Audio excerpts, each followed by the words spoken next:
a cliff called Jebel Musa in what is now Morocco on the left, they could see a body of water that was clearly very, very different from the one to which they were accustomed. And it was grey, and the waves appeared to be very large, and the clouds were often very thick, whereas in the Mediterranean it's sunshine and lovely. And they were aware, I'm sure, that Homer had called whatever was out there the sea of perpetual gloom. And it was filled, as far as they knew, with monsters and whirlpools and water spouts and dragons, and indeed probably the edge of the world, that if they did have the temerity to sail through the Pillars of Hercules, they would fall off the edge. So there was not a powerful set of incentives to lure them through, except come about the 7th century BC, an incentive did appear, and that was a snail. It sounds ludicrous, but there is a snail about that big. It looks like a whelk. It's a gastropod called Murex brandaris, and it grew or could be found in abundance mainly on the north coast of Africa in the Mediterranean.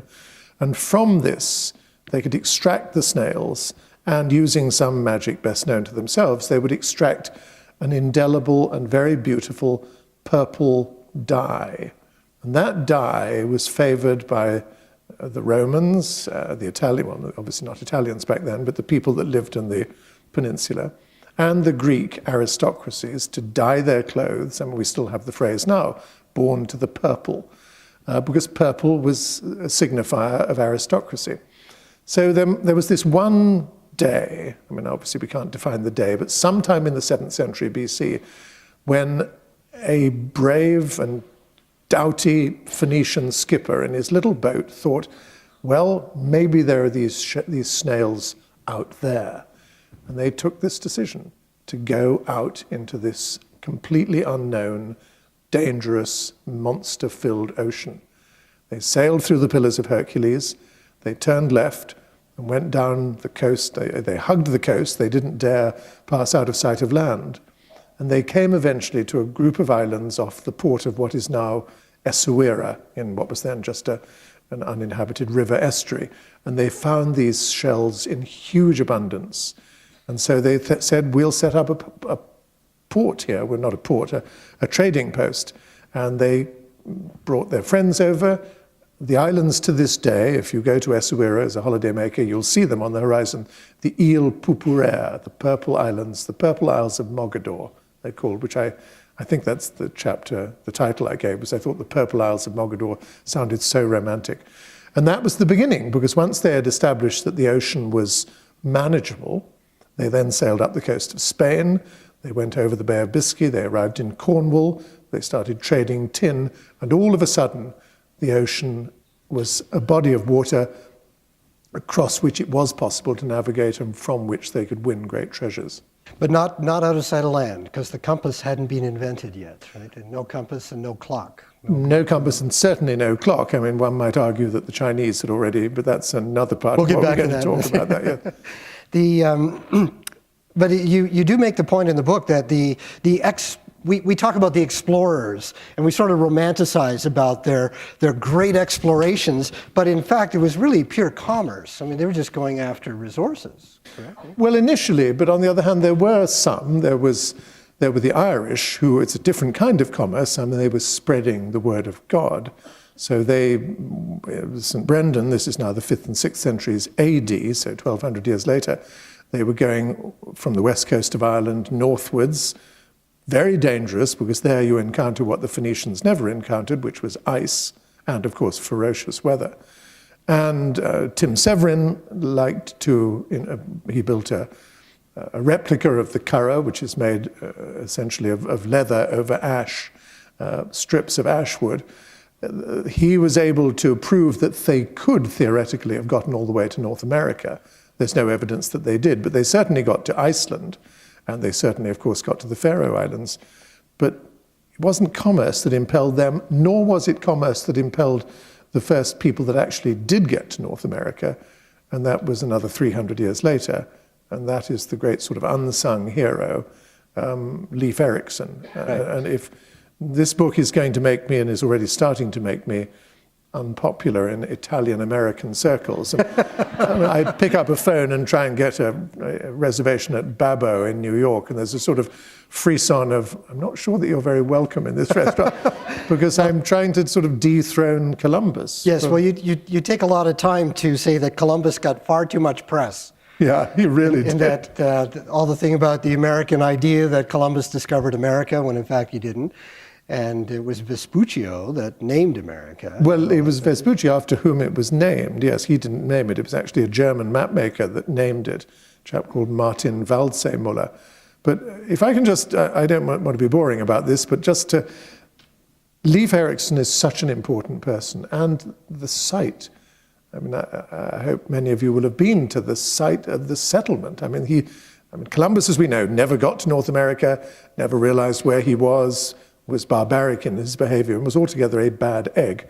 But Leif Erikson, 491 years before, got here, and this was discovered in 1960, I mean, very recently, built a settlement, this wonderful settlement at Lanso Meadows in northern Newfoundland, of little sod-covered houses where it was evident that he practiced agriculture and used implements of various kinds, and, best of all, conceived and had a child. And the first European child born in North America was born in Canada, although Canada itself hadn't been born, of course. But he had this wonderful name. He was called Snorri Thorfinnsson. I mean, I just think it's the most magical name. I mean, and in fact, someone today said, I have a dog called Snorri. And he was born in Newfoundland. He was born in Newfoundland in 1002, 490 years before Columbus even didn't get to North America. Well, in Canada, I mean, Lanso Meadows is one of our national parks, is one of our heritage sites, and I think most Canadians know that we were first in terms of being populated. But Americans don't, and Columbus Day is celebrated on the 12th of October every year. The only people that memorialize Leif Erikson's extraordinary achievement are a few shopkeepers in Minneapolis and Milwaukee who honor him 3 days earlier. Well, I think that's got to change. Yes. There's an interesting scientific phenomenon about Leif Erikson and his travels across the north. There's a phenomenon that happens with refraction in the air. It was a slightly warming time when he was doing this, correct? Yes, that's entirely true. Yeah. This actually happens over Lake Ontario. I don't know if you've noticed this. When spring happens and the air gets warm, but the lake is still cold. I'm a sailor. I have a boat on the lake here. In June, you can see the far side of Lake Ontario. You can see the other shoreline, see the Niagara Escarpment. And that's because the water is still cold, but the air above it is warm. So there's a layer of cold air over the water and warm air above. And the boundary between the two causes diffraction, causes light to bend down. So you're actually seeing over the horizon. And the farther north you go, in fact, global warming is actually causing the Inuit now to see the sun rise before it's actually above the horizon. So you very often can see the sun, but it hasn't actually come up yet. And there's an idea that was how Leif Erikson managed to get across the Atlantic, is that he was actually seeing islands that otherwise would not be visible to him because of this refractive effect. Did you know I that? did not. I wish I had known. I can't believe it. I just tossed Simon Winchester something. It's always the way. I wrote this book years ago called The Map That Changed the World, about a chap called William Smith. There was no evidence that his union had ever been, as they say, blessed with issue. Yeah. I did a signing the first week the book came out, and a man came up and said, I am a direct descendant of William Smith. I said, where were you when I was writing the book? So I say the same to you. Yes, well, there he was. Anyway, that's the idea, that he was able to go to Iceland and Greenland and then Labrador and Newfoundland that way. Where am I going now? You also raise an interesting question in your book about the possibility that perhaps there was another exploration from west to east, that perhaps native North Americans sailed across the Atlantic to the east. What evidence do you have of that? No, none. No evidence at all. And I don't discredit it, but I suggest that rather like St. Brendan getting to Newfoundland, it probably didn't happen.